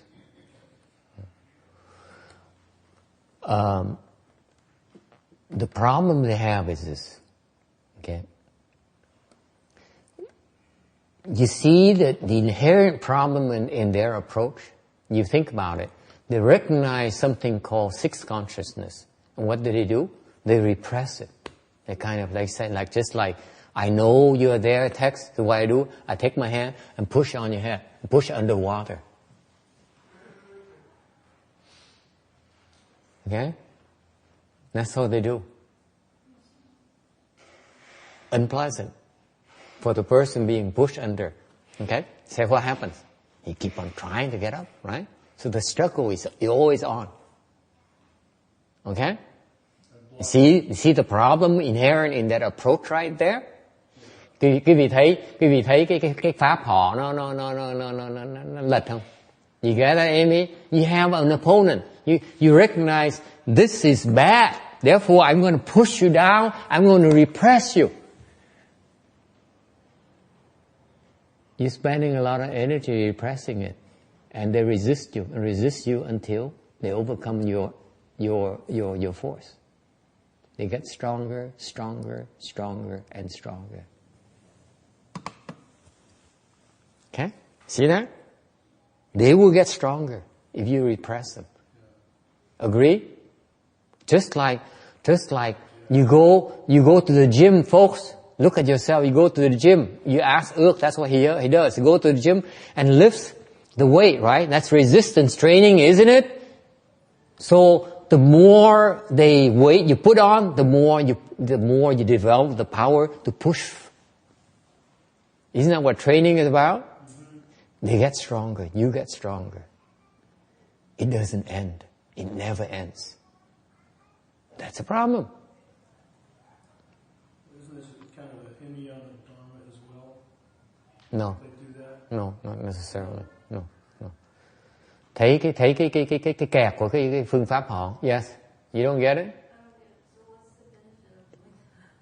What the benefit of doing that? That's the only thing they know. They know that if I out of sight, out of mind. You say it for a while. They're happy with that. That's right. Because they know nothing better. This is the only thing they have, folks. This is all they got. This is the best they have. Okay? Put it out of mind, out of sight. That's all they got. Okay? In Buddhism, what do we do? Thấy cái việc khác biệt gì không? Cái khác biệt ở chỗ là cái pháp người ta lấy cái ta đè nó xuống như vậy. Lúc mình đè nó xuống như vậy, nó càng ngày nó càng mạnh. Nó kháng cự lại mình mà. Giống mình đi tập tạ vậy, càng ngày mình cái tạ nó càng nặng thì mình đẩy càng ngày mình càng mạnh thêm, đúng không? Thì cái pháp nó cũng như vậy. Nó làm như vậy là suốt đời nó là nó chống cự với nhau, đấu với nhau hoài. Tại cái pháp họ là chỉ giấu nó thôi, ghim nó thôi. Giống như cỏ vậy đó. Thấy đá đè cỏ.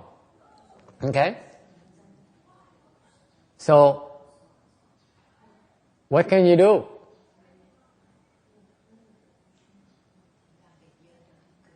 Hả? Nghe nó không rõ, tôi nghe không hiểu. Cô nói lại nghe không rõ này.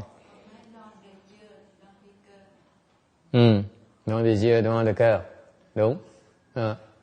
Mình không thấy thì mình thành cái tâm mình nó không có bận tâm tới nó. Okay. Thì nó vẫn còn đó. Okay. So what is the Buddhist approach? Diện Huệ Pháp Sư, what is the Buddhist approach then? If we should not do this because it's still there. Right? Just because you can't see it does not mean it's there. Tại vì cái nếu mình giấu nó, mình để sau, mình giấu nó thôi, dìm nó xuống thì nó vẫn còn đó. Nó đâu có biến mất đâu. Thành Phật giáo, Phật pháp mình làm yes, what do you do? Isn't our approach more like to transform it using patience? Transform it using patience? Too much for me. Or you could renounce it like you just said, like we were just talking about. Yes. Mình chuyển nó bằng cách là với cái kiên nhẫn. Yes. Acknowledge, try to detach. Okay, mình công nhận nó có, mình chặt nó.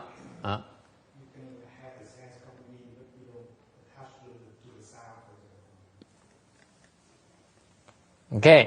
So you have something you don't want. What do you do? Gone.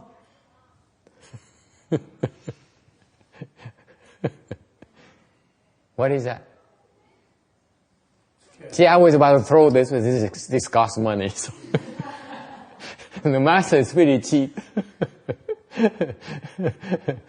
I demonstrated this once, remember, in Long Beach, when Josefa was still around. I demonstrated with my marble lamp. It's expensive.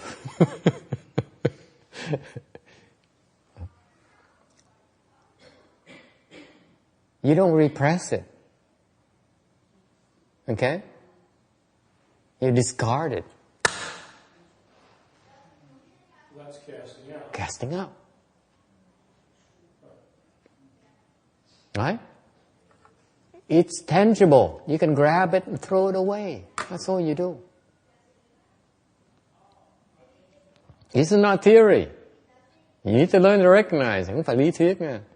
Tại mình thấy được là mình chụp nó, là mình trừ nó ngay lập tức. Vứt nó ngay lập tức. You throw it out. That's what the Buddhists do. Because if you say that I'm going to repress you, okay? Then you say you're saying that you are real. The Buddhist says, you're not real. I don't want you. Gone.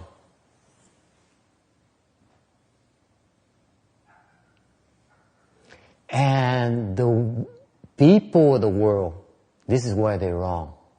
They still value this. And they still try to repress. I may not like you, therefore I repress you. Okay?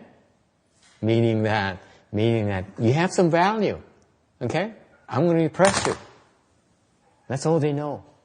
Lack of wisdom. Thiếu trí huệ rõ ràng, đúng không? Tại vì mình dìm nó, tức có nghĩa nó vẫn còn giá trị như thường. Mình mới đáng dìm. How can you even think of repressing it if it's of no value to you, right? It has some value to you. That's why you're repressing it. You still have some value in repressing it.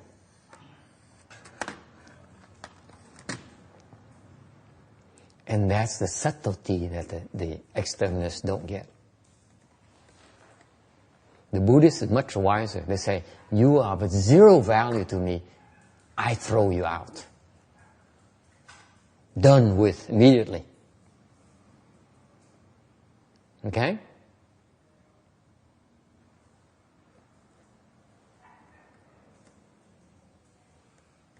So, Amy, now you want to lead the home life?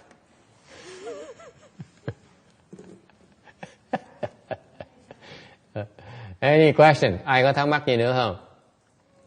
So the question is about externalists. Okay. Did we answer that or we have anything else we need to go through? Yes. That's for tangible things. But how do you, people who try to, for example, if you're sitting, you can't just throw out the pain. Yeah. So wouldn't you, like you said before, watching a movie where you don't interfere, Yeah. try to throw it out and not throw it out. Yeah. So what? So what's the question? What's your problem? If you simply watch a movie, then if it's pain, then it's pain. If it's not pain, it's not pain. What's the big deal? It's pain, you cry. If it's not pain, you laugh. Huh? What's the difference between that and throwing it out?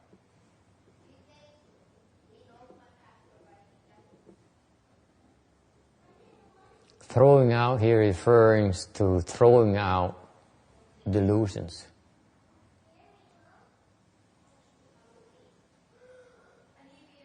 Things are not important. You can throw them out. Okay? Whereas, so what is the relationship between that and leg pains? Beats me. I don't know yet. I just endure it. That's all. You asked me too deep of a question. What's the correlation? Okay, mình ngồi mà chân nó đau. Mà mình nhận cái đau với lại cái xả này nó khác nhau chỗ nào? Janice, what's the correlation? You ought to know. What's the correlation between throwing out delusions and throwing and enduring the leg pains? What's the connection? You don't know? Yes.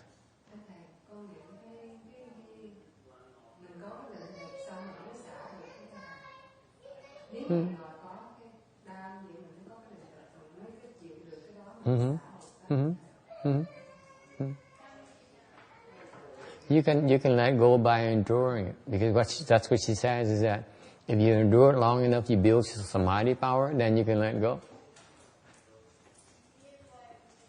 It's a catch-22. You don't endure it, you cannot develop samadhi power.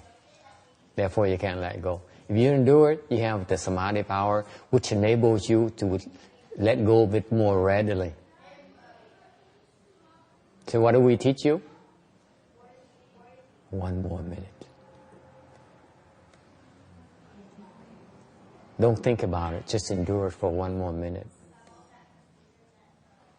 Don't think so much.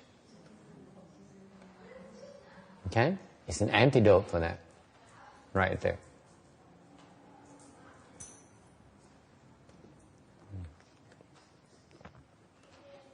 Đúng. Cái pháp nó giải quyết hết tất cả. Là đúng. Mình phải cần cái phát triển cái định lực của mình mới xả được. Tại mình chỉ cần muốn phát triển, mình chỉ ngồi mình chịu đựng thêm tí nữa thôi, cái thêm tí nữa, cứ thêm hoài, cái thêm tí hoài thôi, tự động nó sẽ tới đó. Đừng suy nghĩ quá. Mình không tới tại mình cứ suy nghĩ, còn mình chỉ làm thôi, tự động nó sẽ tới. Mình không tới được nếu mình suy nghĩ nha. Cái suy nghĩ nó tai hại dễ sợ lắm. Mình chỉ làm thôi. Mình làm rồi tự động mình sẽ tới. Mà làm rồi mình cái huệ nó tự động nó phát ra, mình không cần suy nghĩ, tự động nó phát ra. Cái suy nghĩ nó có tai hại hai phương diện. Thứ nhất á, nó bắt nó dụ mình bỏ cuộc. Cái thứ nhì nữa, cái suy nghĩ đó nó không thể nào giúp mình phát cái huệ được. Giúp mình nó bắt chẹt mình, nó làm mình kẹt. Thành ra cái pháp mà nó phải nó chống lại đó bằng cách nó trì cái đó bằng cách là nó chỉ làm thêm tí thôi, cứ làm thêm tí nữa thôi, cứ làm thôi, đừng suy nghĩ nữa. Suy nghĩ nó không quan trọng, chỉ làm thôi. Lúc đó mới hiểu được. Tại hiểu nó sẽ hiểu là tại vì cái lúc đó tự động cái định lực nó phát ra thì sẽ hiểu. Chứ ngồi đó mà suy nghĩ là cái định lực nó không có nha, nó không có thêm, không cách nào mà hiểu được hết đó.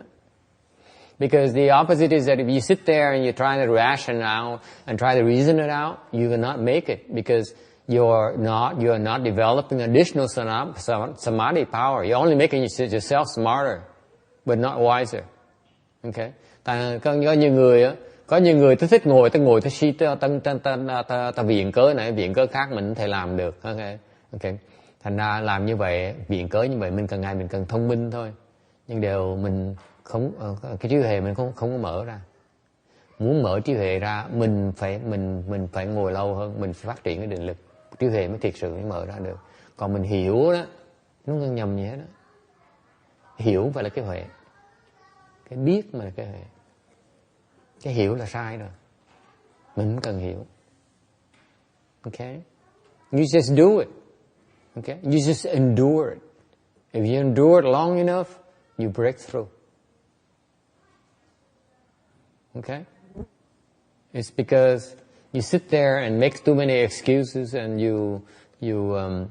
and all of them seems to be so reasonable, seems to be so right to you.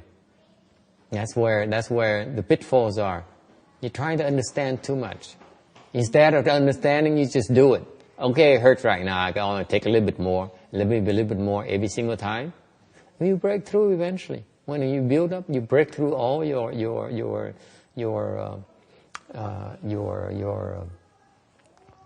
the things that are covering you up. You rise through it. Okay? All right, any other question? Thành mình phải làm. Cái pháp mình phải làm. Mình làm tự động mình sẽ qua. Còn pháp mình không cần suy nghĩ.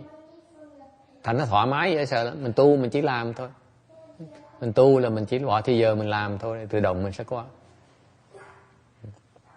Tại ngày nào đó mình tu đúng rồi, ngày nào đó có ông thầy hay cô thầy đó có chửi mình một trận. Lúc đó mình biết mình đúng. Còn mà người ta không chửi mình là bắt đầu lo đó. So I said the Dharma is about doing, not about understanding, not about knowing where you're going.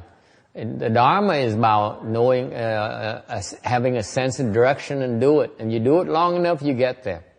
And you're patient enough, you do it long enough, and maybe someday somebody will come and yell at you. Okay? All right, anything else? Moving on to the next slide, slide number 2. Mindfulness, the final thing about this 7 body shares Dharma is mindfulness. Tới cái lúc này là mình tu cái niệm là gì? Meaning that you're mindful of the proper Dharma. Okay. Mình muốn mà có cái ý tưởng tới cái chánh pháp. Okay. And you try to maintain the balance between samadhi and wisdom. Thành mình muốn giữ sự thăng bằng giữa cái định với huệ. Okay. It's just like walking with 2 legs, a bird with 2 wings, and a cart with 2 wheels. Từng giống như là cái sự thăng bằng của đi với hai cái chân, hoặc là cái chim nó có hai cái cánh, hoặc là cái chiếc xe nó có hai cái bánh. When you have excessive samadhi power, this is a very important part. Nếu như quý vị có nhiều định quá đi, okay, and your mind, in that case, your mind begins to sink. You begin to be sleepy. Khi mà quý vị có nhiều cái định lực quá đi, thì một cái sự kiện nó xảy ra là bắt đầu quý vị buồn ngủ. Okay, so cái tâm nó bắt đầu trầm mặc. Okay, when you become aware of it, you use number 1, number 2, and number 3 to counteract. Nếu quý vị thấy mà buồn ngủ, okay, now you learn it here today. I know people have been asking for the last few years, how come, Master, when I meditate, I fall asleep? What can I do? This is one way to counteract it. Là một cái pháp có thể chống lại những người nói học mấy năm trời với tôi, nó cái than với thầy con ngồi thiền con buồn ngủ. Thầy cũng vậy, thầy cũng buồn ngủ, sao ai không buồn ngủ? Bây giờ mình nói thiệt ra, mình có cái pháp để mình trị cái buồn ngủ đó bằng cách là dùng cái pháp 1, 2, 3. 1 là gì? Trạch pháp nhãn. 2 là tinh tấn. 3 là cái lạc. Okay, thì bớt buồn ngủ. Easy. Okay, dễ mà. So you have the selecting Dharma eye, Dharma selecting eye. You cultivate it vigorously, and you enjoy yourself. Okay, then you become less sleepy. Cultivation should not be a drudge. Okay, a drudgery. Tu hành không phải là cái chuyện mà nó bị phiền toái, nó bị gò bó. Okay? Any questions so far? And if you have excessive wisdom power, nhiều khi cái huệ quý vị nó nhiều quá đi. Okay?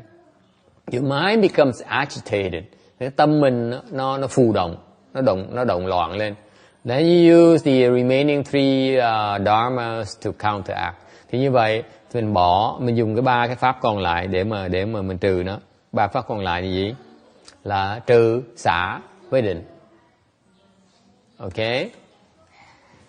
When you subdue and harmonize the mind so that samadhi and power, wisdom are in balance, that's called mindfulness.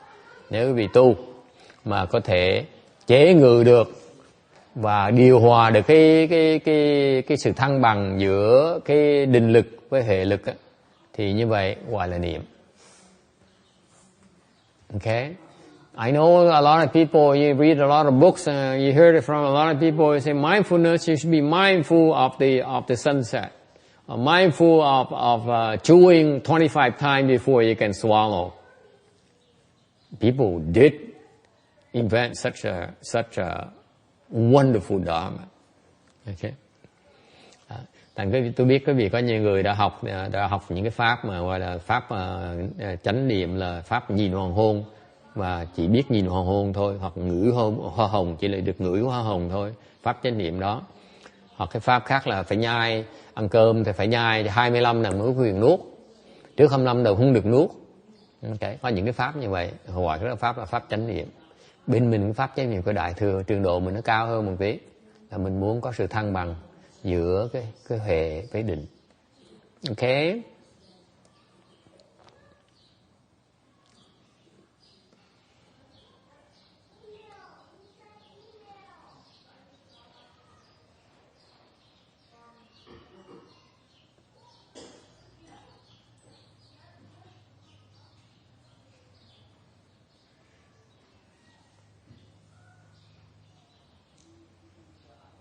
Okay, and the Chinese has a lot more involved than that. I'm sure someday when you learn Chinese, you understand what it is.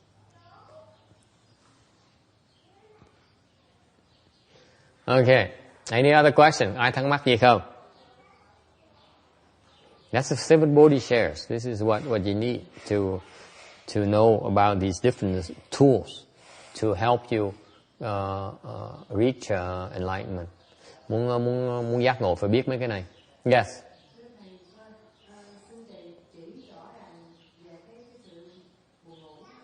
Buồn ngủ hả? Thì ngủ. Rồi hỏi thôi. He said, can you be specific about sleepiness? I say, sleep.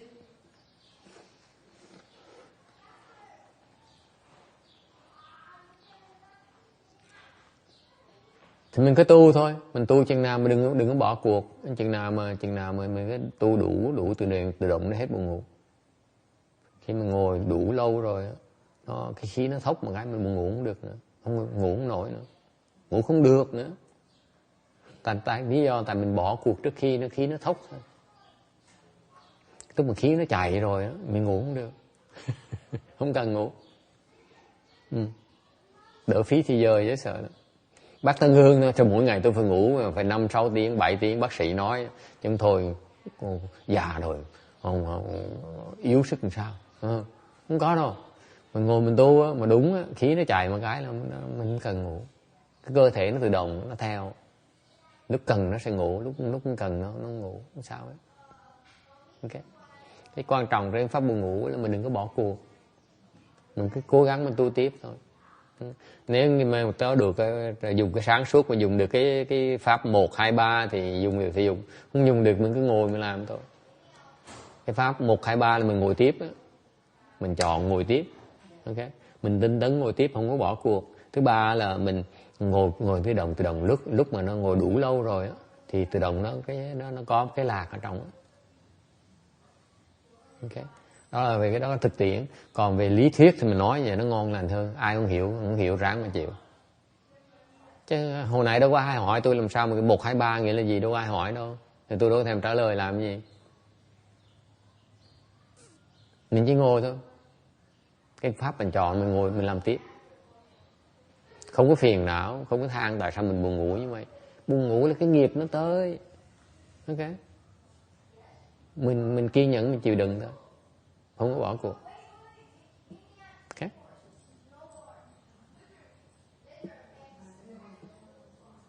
Nhiều khi mà thấy nó thoải mái lắm mà ngủ thì cùng lắm mà ngủ thôi đâu có gì hại đâu.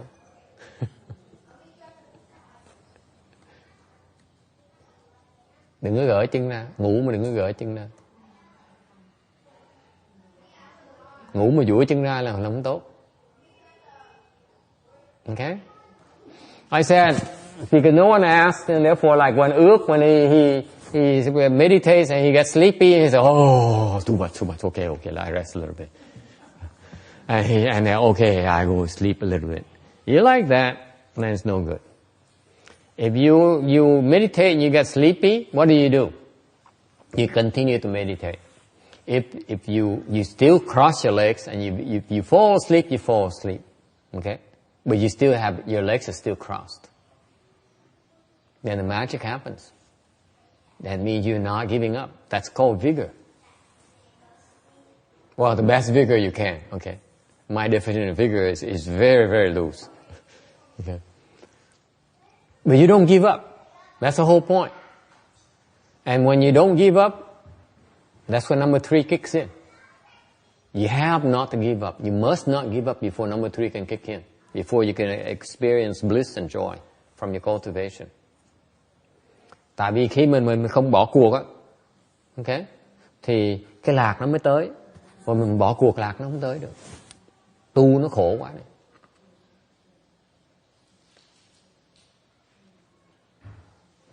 Okay, anything else? Ai thắc mắc gì nữa không?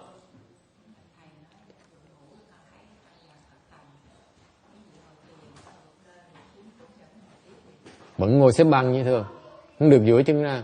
She says when she was at the CTTB, a lot of people meditated in the morning, like between 5. What time is it? 5 or 6? I don't remember. 6 to 7 or 5 to 6? Okay, 5 to 6. People doze off. When I was a Shami, I have like 5 other Shamis ahead of me. Okay, 2 years ahead of me. And we go at 5 o'clock in the morning, we go after the morning ceremony, we get in the chan hall and meditate. I was sitting there, beautiful, straight, and everything. You know, I looked around the other shamis, they go, the whole year.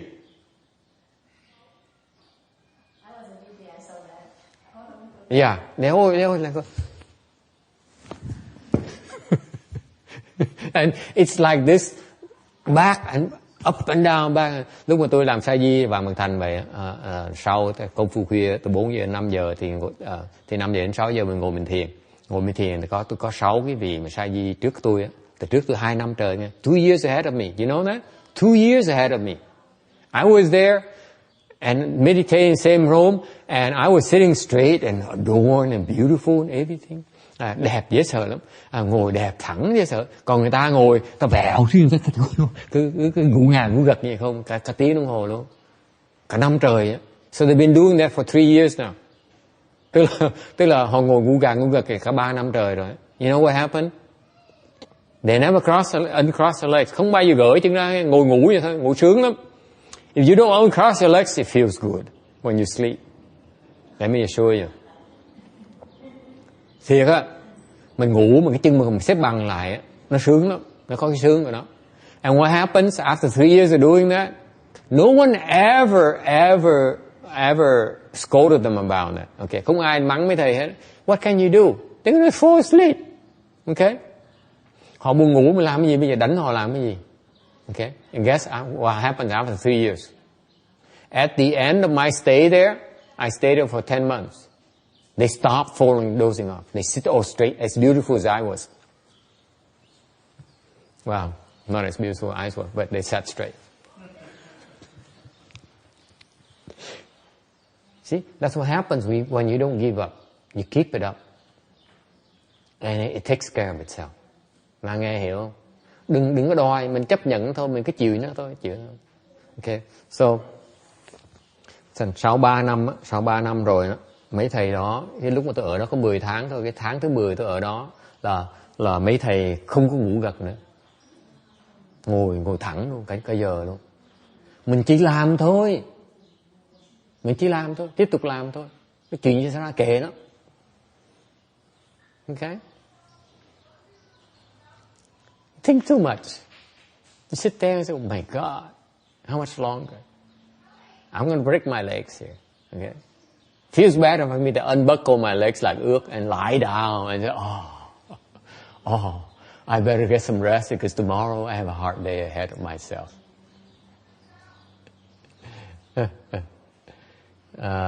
Not know any better. Okay, any final questions?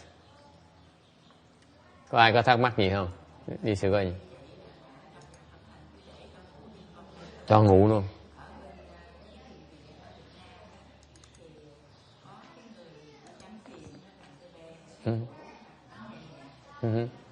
Đánh nhẹ thôi hả?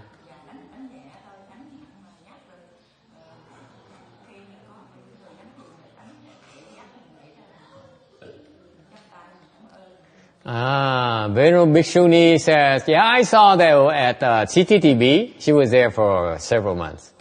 But she says in Vietnamese Chan Hall, you know what they do? They have that too, but they have a patrol. So they see you dozing off, they come and they kind of touch you a little bit and kind of wake you up. Okay? How come? Tại sao làm như vậy? Sư cô Phước Từ, tại sao mình phải làm như vậy? Tại sao mình phải thức người ta nhẹ làm cái gì? Nó nhẹ, được như tôi hỏi cô Phước Từ. Tại vì hỏi cô tôi tò mò cái dân tiểu thừa nữa, họ ra sao? Tại sao mình phải thích người ta? Tại sao như vậy? He said, I don't go to the Dharma, so I don't know. Tưởng tượng có nghĩ trường hợp cô, tại sao cô phải thích người ta như vậy?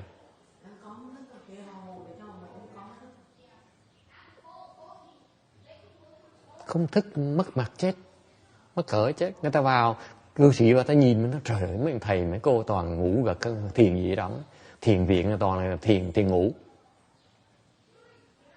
Xong rồi tới thiền ôm. Xong rồi tới thiền ăn. Thành ra như vậy mất mặt chết, mà sao mình gọi cái thiền đường được?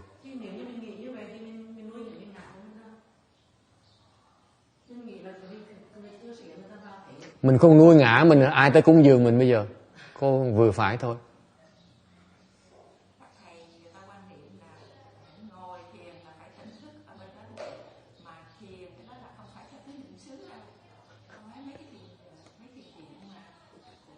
It's Vietnamese, so Vietnamese. Yeah.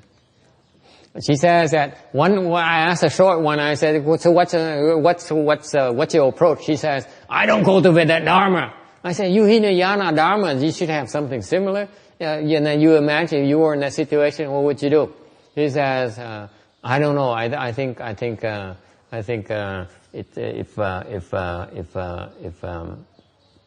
if to say that. If we don't wake them up, it doesn't look good. Look like there's a bunch of people sleeping, dozing off instead of meditating. So this is no chan ho. This is a sleeping chan. No real chan. And who's going to make offerings to us anymore? Right? Bad for the image. So he says, but then aren't you attaching to Mark? I said, if you don't attach to Mars, who's going to make offerings to us? What are you going to eat today for lunch? Be realistic. And so she says, Vietnamese people, they say, because they feel that when you meditate, you're not supposed to doze off. I say, if you meditate, you need to doze off, you doze off. I don't care.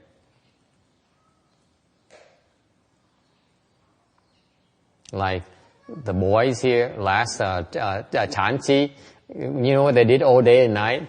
They found a corner. Since the master never said anything, you know what they did last year? Last year we had a Chanchi here in December, at the end of the year.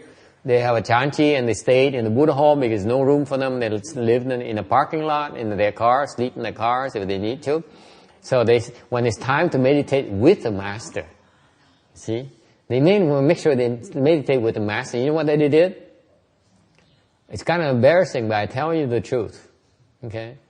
Since 3 in the morning until 11 o'clock in the morning. You know what they did? Both Jimmy and Danny, you know what they did? They found a corner right there where the bookshelves right there in the back. Okay? And they put a lot of pillows, those pillows around them as well. And you know what they did? They leaned forward and they meditated for 8 hours. So every time I hit the bell, they get up a little bit, look at me. So comfortable. It feels so good. 8 hours every single day. What did the master do? Nothing. What can I do? I have no place for them. I can't tell. You go back to your room to sleep. There's no room for them to sleep. Why should sleep in the town hall? Cô biết không? Năm trước á là có cái thiền thất mà ngồi là 3 giờ sáng bắt đầu rồi thì mấy cái cậu trẻ đó làm có chỗ ở, thành họ làm gì? Họ ngủ ngủ lăn ngồi lốc ngoài đường á, ngoài xe hoặc là ngủ trong Phật điện. Rồi tới 3 giờ, đúng 3 giờ một cái là thầy tới thầy tu với thiền với họ, thì họ làm gì? Họ kiếm góc á. Okay. Xong rồi từ 3 giờ tới 11 giờ sáng họ cúi đầu xuống họ ngủ. Mỗi lần mà tới hết giờ rồi, tới cái hương rồi, đánh cái cong một cái rồi bật đầu lên nhìn mình một cái xong ngồi xuống ngủ tiếp. 8 tiếng đồng hồ mỗi ngày. Thầy làm gì cô biết không? Không dám làm gì hết. Mình đâu có chỗ nó ở, đâu có chỗ nó tu, rồi làm gì nó chạy sao? If I do anything, they run away, they just go home.